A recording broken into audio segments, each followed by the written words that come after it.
They hear him. Down goes Frazier.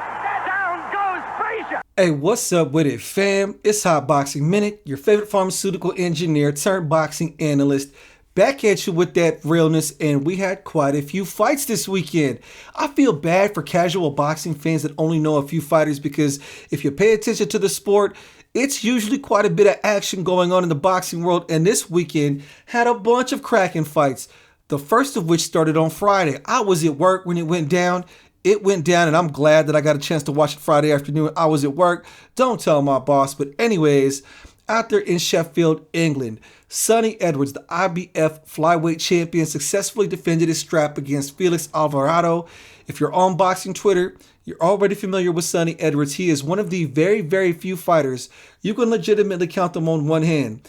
Charismatic, confident, and cocky enough to interact with any and everybody on boxing Twitter. This dude, Sonny Edwards, is outing trolls, meeting up with trolls at his own gym out there in England and fighting people. Sonny Edwards, because of his hard work on boxing Twitter, has managed to develop himself quite a cult following out here in the States, which is something amazing if you really think about it, because boxing fans in general care very little about flyweight fighters. These guys are 108, 112, 115 pounds, and it's really hard to get the national public audience's attention when it comes to those kind of fighters. Bam Rodriguez is about one of the few that people know about, but hardcore boxing fans have grown accustomed to watching Sonny Edwards. He fought a man by the name of Felix Alvarado, who was a former IBF junior flyweight champion himself. Now, this fight was amazing. For those of you that did not get a chance to watch that, I highly recommend. I don't know if it's on YouTube or not. I didn't go bother and check. Go look at that fight with Sonny Edwards and Felix Alvarado if you want to see what it looks like to see a clinical boxing scientist go up against a human chainsaw. Going into that affair, Felix Alvarado was 38-2 with 33 knockouts. That is an 87% knockout to win ratio. The man is essentially a juggernaut inside that ring. Now you got to understand, in order to get off that kind of power, you have to plant your feet, your weight into your feet. So for those of you that don't know, people that move around a lot, that are light on their feet in boxing, never have lots of knockout power, because in order to move around a lot, you got to stay on the balls of your feet. In order to really generate power and get good torque from your hips into your punch, you have to sit down your body weight into your feet and turn your hips into them, which is something Felix Alvarado is good at. Now, Sonny Edwards, he has something like 4 knockouts, and he's 19-0 with 4 knockouts. So Sonny Edwards clearly is not a heavy-handed dude. That's not his boxing style. He is a very foot-centric guy that works off of his jab, that can pivot southpaw to orthodox with ease. And he was schooling this guy, Felix Alvarado. Let me tell you, for like the first 3 or 4 rounds, Sonny Edwards was essentially putting on a clinic. Felix Alvarado started to kind of catch Sonny about the 4th and 5th round especially. Then I would give, towards that second half of that fight, you saw Felix Alvarado start to get more luck. The 7th, the 8th, the 9th, the 10th round. Going to those championship rounds, Sonny created a little bit more separation, but it was competitive the entire time. And the best way I can explain what it was like, it was essentially a bull and a matador, and it was Sonny Edwards, waving the flag in front of the raging bull, trying not to get hit. Sonny Edwards has been talking so much trash online trying to get a fight with Julio Cesar Martinez. And of course, you got the hardcore Mexican boxing fans who are adamant that Julio Cesar Martinez is going to steamroll Sonny Edwards. But El Rey Martinez ended up getting served by Chocolatito, so that kind of quieted everyone down. And then he ended up having his fight with Arroyo McWilliams, the rematch again postponed due to crazy extenuating circumstances. So the Mexican fans who are hardcore behind El Rey Martinez have started to get a little bit quiet now, and justifiably so. Everyone's looking back wondering if Julio Cesar Martinez even takes boxing seriously, because he can't seem to get that rematch with Arroyo McWilliams to actually occur. But that's besides the point. After seeing that convincing fight, which I would say was roughly an 8-4 fight, you could argue a 9-3 maybe, or maybe a 7-5. I saw it as an 8-4 fight in favor of Sonny Edwards. Felix Alvarado just did not have the footwork to be able to keep up with Sonny Edwards. So boxing fans, I know it's hard to pay attention to the flyweights. These guys are like 112, 115 pounds, but Sonny Edwards out there in Sheffield, England, played Matador in Bull with a knockout artist by the name of Felix Alvarado. Regardless, Sonny Edwards successfully defended his belt, got the unanimous decision win, his third time defending his IBF strap, and now he wants a piece of Bam Rodriguez. Anyways, boxing community, for those of you that saw Sonny Edwards' performance this past weekend, what did you think about Sonny Edwards, and what do you think about him fighting Bam Rodriguez in the future? Let me know in the comments section, y'all. We got to chop this one up. Now, he's got a lot of possibilities. Not only Bam Rodriguez, obviously, Julio Cesar Martinez. He's also got possible fights with guys in the smaller divisions, the junior flyweights. You got guys like Junto Nakatani. You got Hiroto Kayaguchi. You got Kenshiro Taraji, who could all possibly move up. You got the guys, obviously, at super flyweight. You got the legends, Sisakret Sarun Visai, Chocolatito, Carlos Cuadras, Joshua Franco. Bam Rodriguez is moving down into Sonny Edwards' division, so this is going to be interesting. You want to pay attention to what's going on in that division. So let's move on to the next fight that was really big this weekend, the women's title unification fight with Natasha Jonas. Now, Natasha Jonas had a fight out there at Manchester's AO Arena, a title unification with the IBF junior middleweight champion Marie-Eve Dicaire of Canada. Cool little French accent, nice little blonde lady with a big, huge smile. It was the battle of the Southpaws. Natasha Jonas was taking the advantage with her experience early in the fight. Marie-Eve Dicaire started to figure her out in the middle of the rounds, in the middle of the fight, and then kind of turned it into a very cagey affair for the second half of the entire fight. Marie-Eve Dicaire was really trying to make it a dogfight with Natasha Jonas. There was even a couple of times where they butted heads, but ultimately, Natasha Jonas' experience and combination throwing was just a little bit crispier than Marie-Eve Dicaire. In my analysis prior to this fight, it pretty much played out the way I thought it would. Two experienced fighters going at it, but ultimately Marie-Eve Dicaire's inability to throw volume like that, because Marie-Eve Dicaire likes to pick her shots, and she was picking her shots in this fight, which is not the move against Natasha Jonas. Natasha Jonas will not take a couple of punches and backstep. Natasha Jonas will eat those punches and keep coming forward, which is exactly what she did. And basically, she unified the belts. So we have Natasha Jonas now sitting at 13-2-1 with 8 knockouts. She now holds the WBC, WBO, and IBF straps. The only one she does not have is the one that's held by Terry Harper. Terry Harper has the WBA strap. Now, the fascinating part is in the post-fight speech, Natasha Jonas, who is Britain's first female Olympian, she won the, I want to say, bronze medal in 2012, stated she wants to fight Jessica McCaskill, and she even mentioned Clarissa Shields, who used to be the undisputed 154 champion before she vacated and moved up, and is now campaigning at super middleweight, which is very unusual considering she has experience fighting Terry Harper. They fought in the 135 weight class, and Terry Harper is the only one to hold the belt to stop her from being undisputed in the 154-pound weight division. I don't know why she did not mention Terry Harper. It was a bit unusual because I think most of the boxing world was expecting her to call out Terry Harper. Either way, I think Jessica McCaskill and her would be a fascinating fight. Jessica McCaskill is still licking her wounds, coming off that recent loss against Chantel Cameron at the 147-pound division, at the 140-pound division. So she's got to get her weight back up to be able to compete at 147 again. It could prove to be an interesting fight. A unified junior middleweight champion at 154 fighting an undisputed 147-pound champion. Hey, let's go. I don't think she is big enough or good enough to fight Clarissa Shields. I'm not really sure why she felt the need to mention that name, but hell, man, I'm with it. Clarissa Shields really is in a point in her career where there really aren't any more opponents for her, even though she walks around in the super middleweight division, so she's probably a little bit heavier than that in her walking weight. It would require her to cut down in weight, but interesting times in the female boxing world. Natasha Jonas, big ups to her, the junior middleweight champion.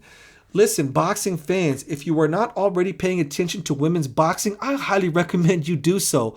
All the complaints you have about men's boxing, it does not exist in the women's boxing world. The best of the best are fighting in the women's boxing world. They are constantly unifying belts, constantly having undisputed title matches, and they're even moving up 1, 2, 3, and 4 weight divisions just to get paired up with the best competition they can get, as was the form with Natasha Jonas, who moved up 3 weight divisions and is now the unified 154 champion after beating Marie-Eve Dicaire this past weekend. Boxing community, for those of you that saw Natasha Jonas' performance, what did you think and what's next for Natasha Jonas? Let me know in the comments section. All right, we covered that one. Let's talk about Janibek Alam Kanali. Oh man, Janibek headlined a card where he fought the UK's Denzel Bentley, and everyone in the boxing world was quick to throw Janibek Alam Kanali under the bus. Let me tell you what happened here with Janibek Alam Kanali, y'all. Denzel Bentley did not come to lay down. Denzel Bentley came to win, and that shocked everyone. So the thing is, in boxing, here's what happens. When someone is perceived as being a boogeyman or a juggernaut, like what ESPN commentators and analysts had kind of been hyping up Janibek Alam Kanali to be, and he proves to be a fighter and gets in a fight that's a lot more competitive than people thought it was going to be, they will not only diminish that fighter, they'll diminish Janibek Alam Kanali's capabilities, but they'll also overrate the competitor's abilities like Denzel Bentley. When Gervonta Davis fought Isaac Cruz, going into that fight, most people thought that Gervonta Davis was going to steamroll Isaac Cruz. Isaac Cruz gave Gervonta Davis the most competitive fight of his career and went the whole distance.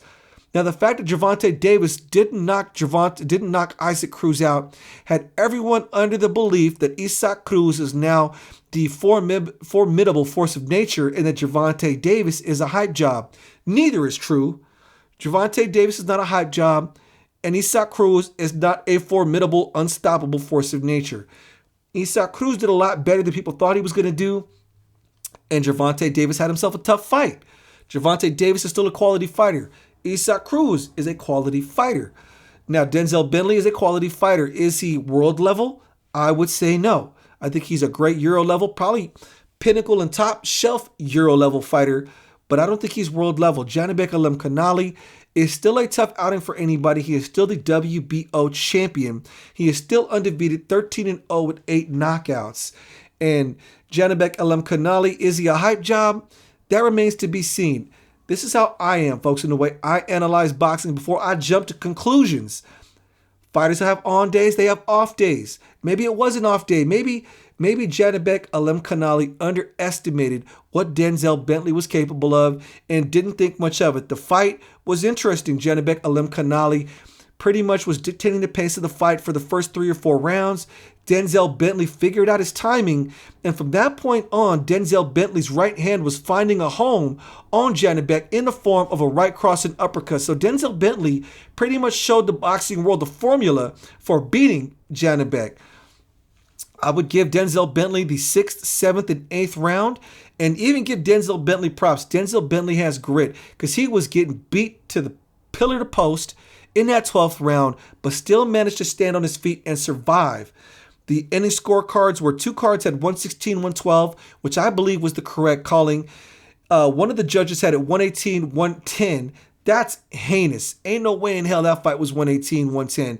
Give your boy Denzel Bentley some credit. He came to scrap, he held his own, and he went the whole distance against a fighter that everyone perceives to be the boogeyman of the middleweight division. I think that mystique is gone. The crazy part is all that stuff went down with Janibek and, the almost fight that he was supposed to have with Demetrius Andrade. And I'm sure Demetrius Andrade and Jermall Charlo saw that fight with Janibek and realized that they can beat Janibek.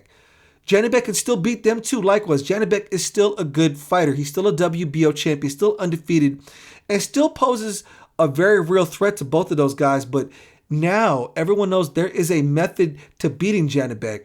Janibek, his head wasn't moving as much as it should have. There's no reason that a person who considers themselves to be as elite as Janibek and his publicity people make him out to be, should have been getting hit cleanly and repeatedly by the right hands that Denzel Bentley was landing on Janibek. Denzel Bentley's right hand was finding a home. Now imagine a right hand from Jamal Charlo landing on Janibek Alem Kanali. I'm just saying. We need to have those fights. In the post-fight, Janibek said he wants any of the champions at middleweight. There's only two. Triple G Gennady Golovkin, who's the Unified, and he said he won't fight Golovkin because he looks up to him. It's a cultural thing. And Jamal Charlo. Maybe Demetrius Andrade decides he's going to take that fight, because I think Demetrius Andrade and Jamal now see that Janibek is not some unbeatable force in nature.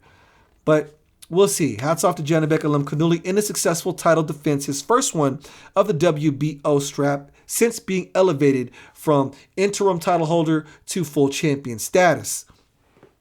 The last fight I want to talk about, let's head out to Cleveland, the home of Bone Thugs and Harmony East 1999. Montana Love. Boy, that shit turned into Wrestlemania, folks. Oh, where do we begin with Montana Love, you guys? Savor this moment for those of you that follow my content, whether it be on TikTok or YouTube, because y'all know I don't really talk negative about fighters very often. But what Montana Love did in that fight against Steve Sparks was relatively unheralded, came in from Australia. His record was 14-2.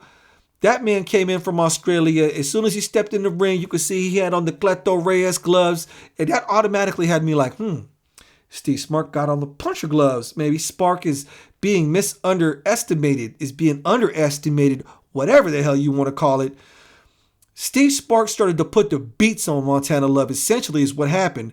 Montana Love got dropped in the second. He got back up, gained his senses, survived the round, and then they were fighting back and forth. And then in the sixth round, Montana Love and Steve Sparks head collided, and Montana Love started complaining about his eye. They stopped the action. Now, most fighters, when they get hit or they butt heads, it's a brief thing. They just keep going at it and finish out the round and wait till they get to the corner to figure out what the damage of the headbutt was. Montana Love was getting worked, y'all. Montana Love was getting worked. His head collided with Steve Sparks, and then Montana Love started to bleed, and he decided to use that moment to try to get a break. So he complained about it to the ref. They stopped. The doctor took a look at his eye. Montana Love was not very confident in his way, in his mannerisms, and his body language, but he's like, yeah, I can fight through it. He really didn't have a choice at that moment, because if they would have took it to the cards, he would have lost on the cards at that moment. So at that point, he's bleeding out the eye. The only decision he has is to fight and try to gain lost ground with the risk of that eye getting worse or lose. So they reconvene the fight. Montana Love turned it into a wrestling match almost as soon as the fight reconvened. They got up against the ropes, and Montana Love basically SummerSlammed WrestleMania through Steve Spark out the ring, which is an automatic disqualification. And all kind of confusion broke down in the ring. And Montana Love, my goodness, I know the public relations people at Matchroom. I know Eddie Hearn was sitting there befuddled by what they witnessed, because they invested in Montana Love, gave him a contract.